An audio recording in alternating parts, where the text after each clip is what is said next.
What's up, guys and gals? It's Edvin here. You want to know what my problem is with spin-offs? Well, sit back, relax, and grab a snack as I go over my problems with spin-offs. Now, before I go over my problems with spin-offs, have some nice background knowledge of what they are. Spin-offs are shows or movies that branch off from one set show or movie, usually keeping at least one of the main characters. The best example I can give of a spin-off is Adventure Time's Fiona and Cake spin-off, which keeps a handful of characters and does new and interesting ideas that keep it pretty different from the normal series. Yet that is a good example. So now for you all to know what our problems are with spin-offs. Let me get started with a problem that exists in some spin-off shows, that being the fact that sometimes they're way too different from their original counterparts, causing them to lose fans. A big example to me is Planet Sheen, which ostracizes the fans of Jimmy Neutron, making Sheen to be the main character and forcing him onto a planet far away, which makes no sense and features legit nothing from the original show, other than, of course, Sheen. Before anyone asks, yes, I did actually watch Planet Sheen, but not all of it. I really don't want to sit through it. Please don't. Please suggest something like this for me to evaluate, so you can give my full opinion on it. Good. Okay.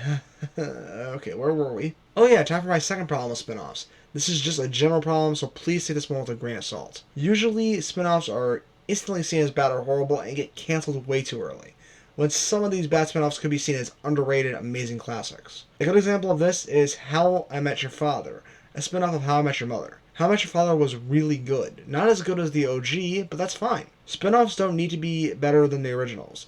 In fact, they don't even need to reach half of the greatness of the originals. Either way, How I Met Your Father had new characters, new plots, and an interesting take on how to hide the father's identity. Sadly though, it was cancelled from Hulu, and it might eventually get picked up again. I honestly hope it will, but only time will tell. On to my third problem, which is, for once, not my last.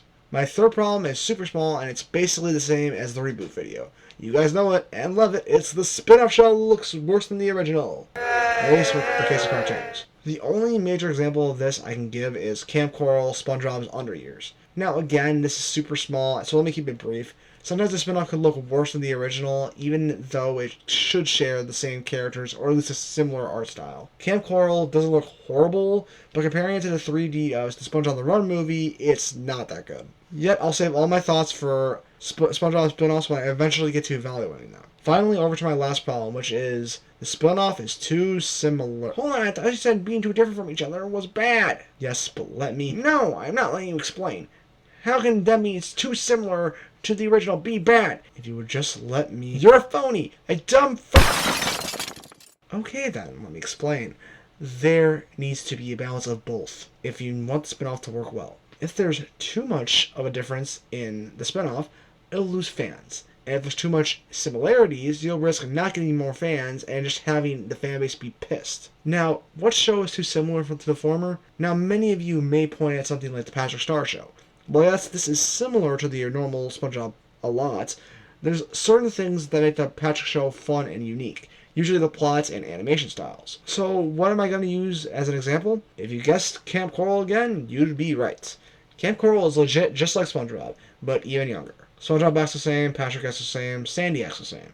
The list goes on. While yes, this does happen in the Patrick Star Show, the setting makes it different enough. Not to mention the fact that SpongeBob and Sandy, along with other characters, only make side character appearances. Now before I dig myself a bigger grave, I should end it here. Before I sign off, I want to explain that spin-offs can be good and should always be looked at with eyes of a new viewer. Because sometimes you can let a diamond in the rough slip right through and become forgotten. And that's that. Thank you all for watching this video, and stay until the end. Make sure to like, subscribe, and comment to tell me what you think. I'll respond to all comments. Also, thank you all for the support on my last two videos. I love you all. This has been Edvin, signing off.